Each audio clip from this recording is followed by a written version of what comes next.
Okay, hey, this is Mark coming to you from Baker's Green Acres. And this is going to be my second video for today, Wednesday. The coldest day on record. State of emergency in the state of Michigan. But me and Ruby are just hanging out. This is Ruby. It's Rose's calf. Rose is my milk cow. And I just came out. It's like whatever time it is, 4 o'clock or so. Boy, doesn't my beard look white? I guess it is. And I've been in the house a little bit more than usual today because it was pretty windy, and with the wind it cuts and it's pretty nasty. But the wind's kind of subsided, and so the animals are kind of coming out and want to see what's going on. And so I came out to see how they're doing. And she's just as warm as she could be. You know, I'm touching her.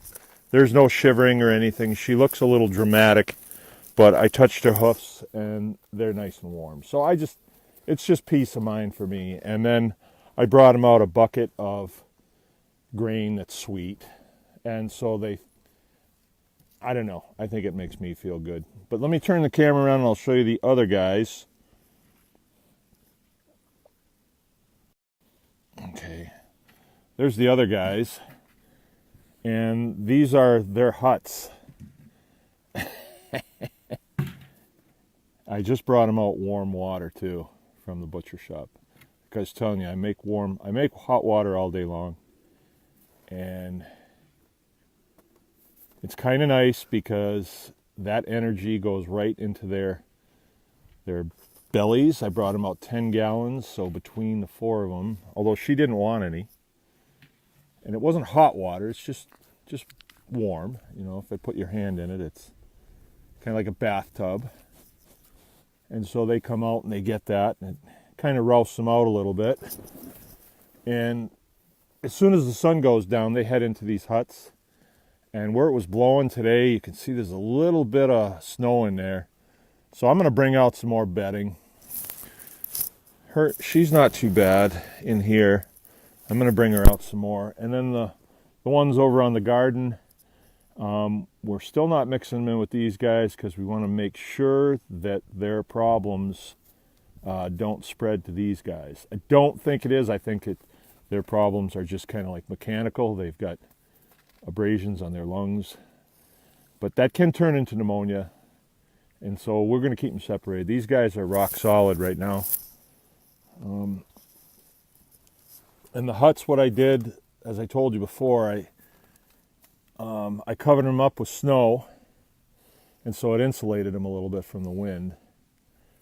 And then I came in here yesterday with the front end loader and I plowed this out. I got all the snow out of here because if you don't,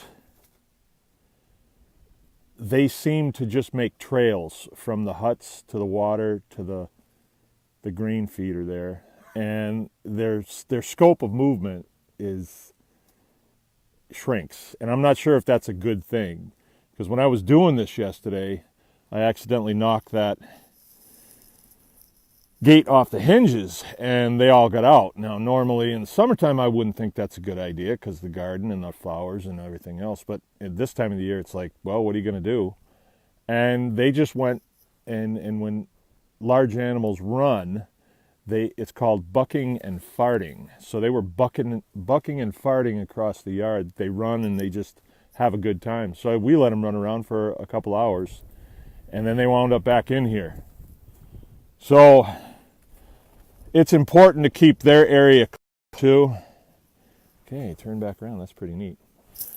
And then when springtime comes, if I have a buildup of 4 or 5 feet of snow on here, when that melts, it's going to be a mucky mess. But if I am continually kind of clearing it off, our dry out time is going to be less. And that's good. I mean, it's just for comfort of the animals. These huts are solid right to the ground now because the animals lay in here at night, and so they melt some snow and moisture and stuff. And oh, here comes Cece, so I'll turn her around again. She's coming over to see me. And when they do that, You know, we have a tendency to get stuck to the ground. She wants to. They love to suck on your fingers. This is the one that had that bad back foot, and it's about 100% now. I don't think there's going to be a problem.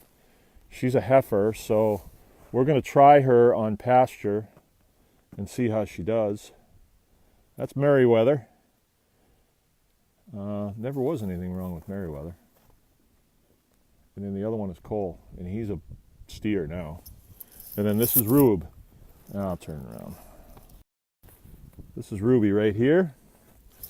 And she's going to be one of our milk girls too. So she's a heifer.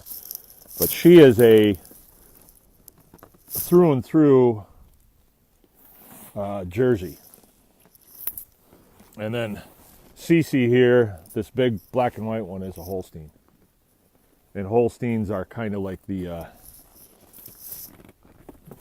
that's the standard dairy mix. She'll put out at her peak 6 gallons of milk a day, which is a lot of milk.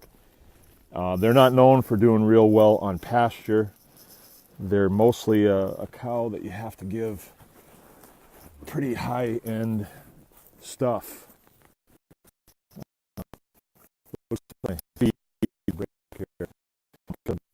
So, remember, anyone can farm.